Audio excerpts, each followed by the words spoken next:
जिस तरह भारत आत्मनिर्भरता की तरफ बढ़ रहा है, हिमाचल प्रदेश से भी आपको आत्मनिर्भर भारत की एक तस्वीर दिखाने जा रहे हैं। और देखिए किस तरह से हिमाचल के लोग अपनी संस्कृति, अपनी धरोहर और अपने पहनावे को विश्व पटल पर लाने के लिए कोशिश कर रहे हैं और अपनी आमदनी का भी एक जरिया अपने ही बनाए उत्पादों को बना रहे हैं। तो आप भी मिलिए इन लोगों से। मेरा नाम अरुण गुलेरिया है। अरुण जी कहाँ के रहने वाले हैं? मैं डिस्ट्रिक्ट बिलासपुर से बिलोंग करता हूँ। और जिस तरह आप मिट्टी से बर्तनों को अलग अलग शेप दे रहे हैं, उनको डिफरेंट कलर दे रहे हैं, तो इसकी पूरी प्रक्रिया क्या है? ये पहले जो है वो हमें मिट्टी आइडेंटिफाई करनी पड़ती है। तो ये दो तरह की मिट्टी होती है, इसे हम आइडेंटिफाई करके लाते हैं और उसे एक रात के लिए टैंक में भिगो करके रखते हैं। अगले दिन इसे घोला जाता है, छाना जाता है, फिर उसे ड्राइंग के लिए छोड़ दिया जाता है। और फिर जब ये थोड़ा सा सूख जाती है तो हम इसे फिर नीड करते हैं, गूंदते हैं और इसे जो है वो किसी प्लास्टिक की बकेट में हम इसे स्टोर करके रख लेते हैं कि उसका मॉइस्चर ना निकले। जब भी हमने फिर काम करना हो तो हम निकाल करके उसका पॉट बनाते हैं। पॉट बना करके उसे रख दिया जाता है पॉट को। फिर अगले दिन उसे ट्रिम किया जाता है। फिर उसके बाद उसे अगले दिन 2-3 दिन तक उसे अच्छी धूप लगवाई जाती है। फिर धूप के बाद जो है वो उसे एक बारी पकाया जाता है 800 डिग्री सेंटीग्रेड पे। फिर उसे एक दिन ठंडा होने के लिए लगता है। फिर उसे निकाला जाता है, उसके ऊपर ग्लेज़ अप्लाई किया जाता है। फिर उसे धूप में सुखाया जाता है। फिर उसके बाद वो 12 घंटे के लिए भट्टी में जाता है। फिर वो भट्टी से निकल करके एक दिन उसे ठंडा होने के लिए लगता है, तब वो फाइनल होता है। बहुत लंबी प्रक्रिया है। सरकार की अगर बात करूँ, सरकार से कितनी सहायता मिलती है? सरकार से हमें कई प्रकार की ट्रेनिंगें जो है वो युवाओं को हमने दी हैं, सेल्फ हेल्प ग्रुप्स दी हैं। तो ये सभी सरकार की तरफ से हमें दी गई हैं। लगभग कितना कमा लेते हैं आप? मेरा मासिक आय कोई 30,000 के करीब मैं कमा लेता हूँ। और उसके बाद मैंने कुछ युवाओं को अपने साथ जोड़ा है, जैसे 7 लोग और मेरे साथ काम कर रहे हैं। तो वो भी 10-15 हज़ार रुपया वो महीने का अपना कर लेते हैं। उसके अलावा हमारे साथ जो है वो कुछ महिलाएं जुड़ी हुई हैं जो अपना पार्ट टाइम आकर के करती हैं, पर पीस के हिसाब से उनको भी आय होती है। मेरा नाम संयोगिता है। और संयोगिता कौन से डिपार्टमेंट से? मैं HP यूनिवर्सिटी की स्टूडेंट हूँ, पहाड़ी मिनिएचर की स्टूडेंट हूँ मैं। पहाड़ी मिनिएचर पेंटिंग की जब भी हम बात करते हैं, आप हालांकि आपने खुद ये पेंटिंग्स बनाई हैं, और बेसिकली थीम क्या रहता है कृष्ण और उनकी लीलाओं के अलावा? कृष्ण राधा की मतलब मेन जो इसमें मिनिएचर पेंटिंग्स में काम हुआ है वो कृष्ण राधा पे काम किया है, टॉपिक जो रहा है। और जैसे शिवा पे भी काम हुआ है, रामायण महाभारत पे भी काम हुआ है, काफ़ी मिनिएचर में काम हुआ है इसमें ना। और बाकी तो जो मेरा वर्क है मैक्सिमम मैंने हेरिटेज यहाँ की शिमला की हेरिटेज बिल्डिंग्स और टेम्पल्स पे काम किया है। Black and white pen work किया है मैंने, बाकी मिनिएचर में किया है। और सरकार की तरफ से कितनी मदद मिलती है? सरकार की तरफ से मदद तो मिल रही है, काफ़ी ऑप्शन तो है, हमारे को मौके तो मिलते हैं एग्जीबिशन के, मतलब है। और मिनिएचर पेंटिंग चुनने का कारण? मिनिएचर में मैम इंटरेस्ट था मेरे को पहले से, तो मैंने फ़ाइन आर्ट्स किया है, तो वहाँ पे मेरा मेजर सब्जेक्ट पेंटिंग था। तो उसके बाद मतलब इंटरेस्ट इसमें काफ़ी रहा मेरा पेंटिंग में। तो ये काफ़ी डीप और अच्छा सब्जेक्ट है मिनिएचर, तो इसमें इसीलिए मैंने थोड़ा इंटरेस्ट भी है तो इसी में काम किया मैंने। मेरा नाम निक्षु चौहान है, मैं एक्साइड वर्डियन हूँ और मैं कोटखाई चैथला से हूँ। कोटखाई से आप हैं। जिस तरह का आपने स्टार्टअप शुरू किया है, पहले प्रॉब्लम आई आपको, हालांकि अब आपने स्टार्टअप ही किया है, गवर्नमेंट से कितनी हेल्प मिली? मैम इनफैक्ट जैसे मैंने स्कूल की तरफ से प्रपोजल दिया था गवर्नमेंट को, गवर्नमेंट भी नहीं, जो MD मैम है यहाँ के, जो हैंडलूम के MD मैम है, तो उन्हें काफ़ी मतलब कॉन्सेप्ट अच्छा लगा। जो कटवाल सर है उन्हें भी काफ़ी अच्छा लगा, जो इसके वाइस चेयरमैन है, तो उन्हें काफ़ी प्रमोट किया कि मतलब एक मतलब 16 ईयर्स से शुरू किया था। तो उनने काफ़ी मतलब 2 दिन पहले ही मतलब अलॉट हुई मुझे ये जो स्टॉल था। तो उसके बाद मतलब काफ़ी एक पुश मिल गया कि मतलब कुछ हो सकता है इसमें आगे मैम। जिस तरह आप देख भी पा रहे हैं कि नेचुरल, और जिस तरह आप देख भी पा रहे हैं कि नेचुरल ये बिल्कुल चीज़ें हैं और किस तरह से बनाई गई हैं ये भी हम आपको बताएंगे। लेकिन फ़िलहाल दीक्षित आपसे भी जानना चाहूँगी कि आपने किन किन चीज़ों से ये बनाया है? बेसिक जो हनी होता है वो अलग अलग फ्लोरा का होता है, डिपेंड्स मतलब कि कौन से फ्लोरा पर बैठेगी, पोलन एंड ऑल का। मतलब एक कॉन्सेप्ट है कि प्लेन हनी होता है, ऐसा कुछ होता नहीं है। जो ये होता मतलब हमें बोला गया कि मतलब प्लेन हनी या जो हमने बचपन से खाया है स्वीट ही रहता है, वो सर डिफरेंट टेक्सचर, वो कलर, उसका अलग अलग अरोमा होता है। और इसमें मतलब सारा उसमें अलग अलग इनफैक्ट बीज का होता है। एपिस मेलिफेरा है, एपिस सेरेना है, एक इंडियन मक्खी होती है एपिस इंडिका, सेरेना ही बोलते हैं उसको। फिर जो हम पालते हैं वो एपिस मेलिफेरा होती है, वो यूरोपियन बीज होती है, तो वो थोड़ी प्रोडक्शन ज़्यादा देती है। और जो एपिस सेरेना है वो काफ़ी कम देती है, जो हमारे जैसे कोटलों में होते थे, गाँव में होते हैं, वैसी होती है मैम वो। बाकी इस तरफ जैम्स एंड ऑल है। मतलब ये उस टाइम स्टार्टअप था तो स्कूल ने भी काफ़ी प्रमोट किया। इनफैक्ट जो ये था स्टार्ट किया था जब मैंने, तो I was just 16 years old. तो उस टाइम जब ये स्टार्ट किया था तो मतलब घर वालों को मनाना काफ़ी मुश्किल होता है। तो मैंने क्या किया, 30,000 का लोन उन्हीं से लिया। तब जब लोन लिया तो उसके बाद ऐसा होता है कि मतलब रिस्क रहता ही है। तो घर वाले वो थे ऐसे कि मतलब अगर लॉस हुआ तो तुम्हारा, अगर प्रॉफिट हुआ वो भी तुम्हारा। होता ही मैम कि मतलब पढ़ाई के साथ आपको नहीं करना चाहते ये। तो उस टाइम लोन लिया था, फिर इक्विपमेंट्स वगैरह जो होते हैं वो मंगवाए। देन उसके बाद मैंने ये किया था, जैसे गाँव से सप्लाई शुरू की। जब गांव में थोड़ा रिस्पांस अच्छा आया तब टीचर्स को सैम्पल्स दिखाए, तो एडवर्ड्स ने काफ़ी प्रमोट किया। इनफैक्ट तब कोविड-19 था तो कार्स वगैरह भी नहीं चलती थी, ना बसेस थी। तो मैंने क्या किया, मैं छोटा शिमला में रहता हूँ, तो वहाँ से जैसे नॉर्थ फूड वाले एरिया से होके फिर न्यू शिमला सेक्टर 4 तक जाते था। वहाँ काफ़ी ऑर्डर्स आते थे जैसे केजी के, तो वहाँ दिया, रिस्पॉन्स काफ़ी अच्छा हुआ।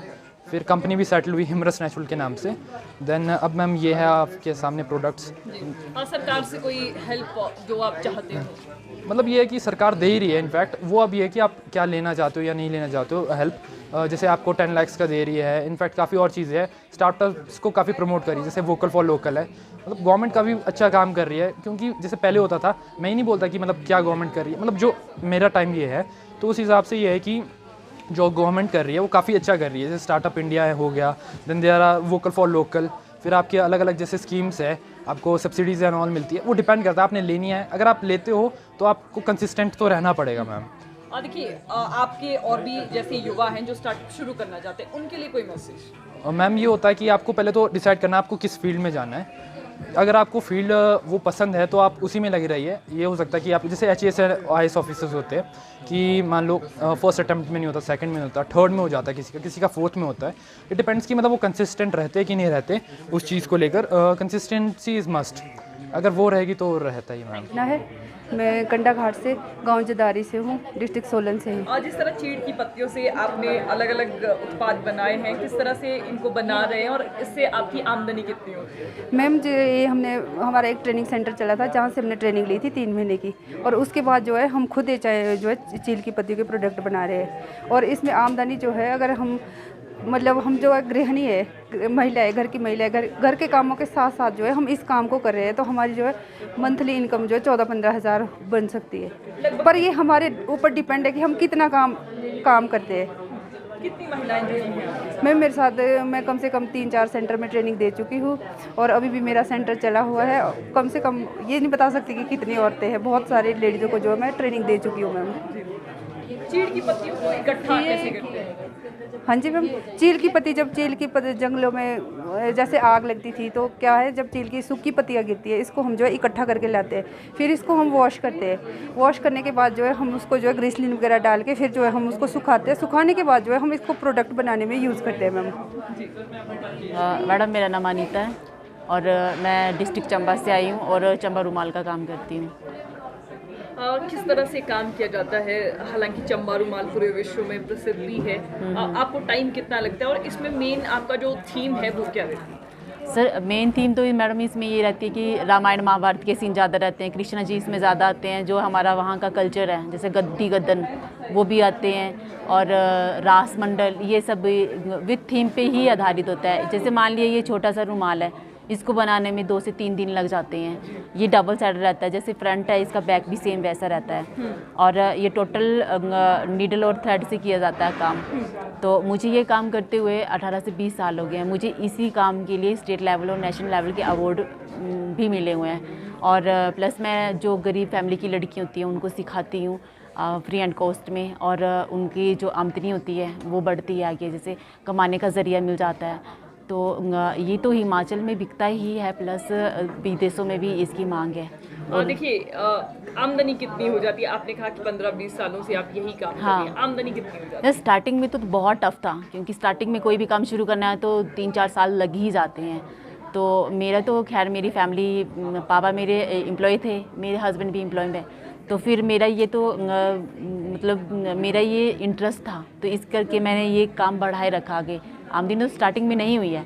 अभी जैसे मेरे पास लड़की हैं, ऑर्डर के काम आते हैं, एक लड़की 10 से 12 हज़ार रुपये कमा लेती है। जो ऑर्डर आता है मैं उनको भी देती हूँ, क्योंकि इतना ऑर्डर मेरे पास अभी है, मैं अकेली नहीं कर पाती हूँ। तो 15-20 लड़कियाँ हैं जो ऑर्डर कंप्लीट कर रही हैं। इसके अलावा मैं एग्जीबिशन में, मुझे गवर्नमेंट की तरफ से बुलाया जाता है 10-15 दिन के लिए, कई बार 8 दिन की रहती है, तो मैं वहाँ भी जाती हूँ और इसका प्रचार करती हूँ कि चंबा रुमाली ये है, क्योंकि ये लुप्त हो रहा है। तो इस करके यहाँ हिमाचल में थोड़े लोगों को जिनको पता है वो तो आसानी से ले रहे हैं, जिनको पता नहीं है तो उनको बताना पड़ता है ये क्या चीज़ है, कब शुरू हुई है, क्या नहीं है, तो सब बताना पड़ता है। देखिए आपने कपड़े की बात की, मटेरियल की बात की, मटेरियल कहाँ से लाते हैं? अगर धागा हो चाहे आपका कपड़ा हो?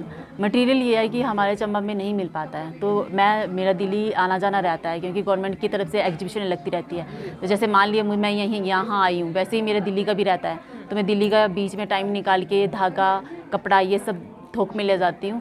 तो फिर बाद में हम काम करते रहते हैं। इसके अलावा जैसे ये काम हमने दुपट्टे, साड़ी, स्टॉल, शॉल पे बनाना शुरू कर दिया है। जो पुराना था ये तो रुमाल है, इनको ज़्यादा लोग ले नहीं रहे हैं, और दुपट्टा, शॉल जो पहने की चीज़ें हैं उसको ज़्यादा लोग ले रहे हैं, उससे अच्छी आमदनी हो रही है हमारी। मैडम मैं उत्तम चंद, village छोइल, post office खोखन, district Kullu का रहने वाला हूँ। कुल्लू अपनी शॉल्स के लिए जाना जाता है जी। आपको राष्ट्रीय पुरस्कार भी मिला है जी मैडम। आपने ऐसी कौन कौन सी चीज़ें बनाई जिसके लिए सरकार ने आपको पुरस्कार दिया? मैडम हमने देखिए ये डिज़ाइन में, इसी डिज़ाइन में हमने शॉल बनाई थी, बहुत बारीक कलर में, है ना जी। तो इसके लिए मुझे 2016 में 7 अगस्त 2016 में बनारस में नेशनल अवार्ड दिया गया, अपने क्या कहते हैं कि स्मृति ईरानी जी, टेक्सटाइल मिनिस्टर जी। इसके अलावा इनकी खासियत बताइए थोड़ी सी हमें। इसकी खासियत ऐसी है, जैसे मैम आप ये देख रहे हैं, ये शॉल देख रहे हैं, ये बिल्कुल हैंडमेड है, हाथ से बनी हुई।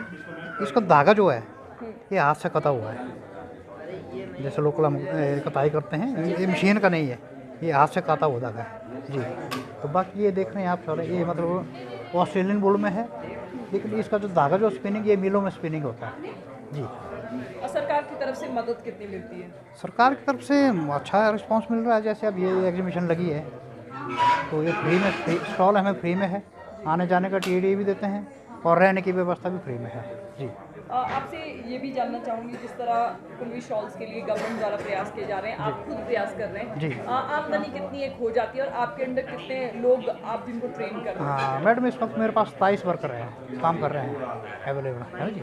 तो बाकी सीख भी रहे हैं, कोई सीख के जा रहे हैं, फिर आप अपना बिजनेस करते हैं वो, है ना जी। आमदनी कितनी होती है? आमदनी इसमें ठीक है, परिवार का गुजारा गुजर बसर चला है ना जी। जिस तरह हमारी युवा पीढ़ी आज इन चीज़ों से कहीं ना कहीं भाग रही है, जी। उन्हें इस चीज़ का पता नहीं है, हाँ जी जी। तो युवा पीढ़ी के लिए कोई मैसेज? युवा पीढ़ी के लिए हम तो मैसेज कहते हैं कि अपना जो पुरानी जो हमारी जो संस्कृति है इसको बरकरार रखिए।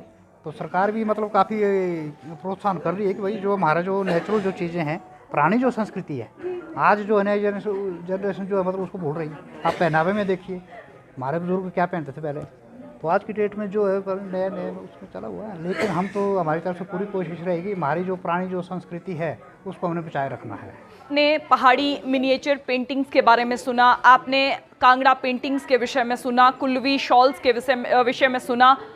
अगर हम संक्षेप में कहें तो पूरे हिमाचल प्रदेश की संस्कृति के विषय में आज हमने आपको इन स्वनिर्मित उत्पादों के माध्यम से बताया कि किस तरह लोग अपने ही बनाए उत्पादों को आजीविका का एक साधन बना रहे हैं। फिलहाल आपने लोगों की बातें भी सुनी कि किस तरह से उन्होंने इन स्वनिर्मित उत्पादों से अपनी आजीविका कमाई। तो फिलहाल टिंज भारत के साथ बस इतना ही। नमस्कार।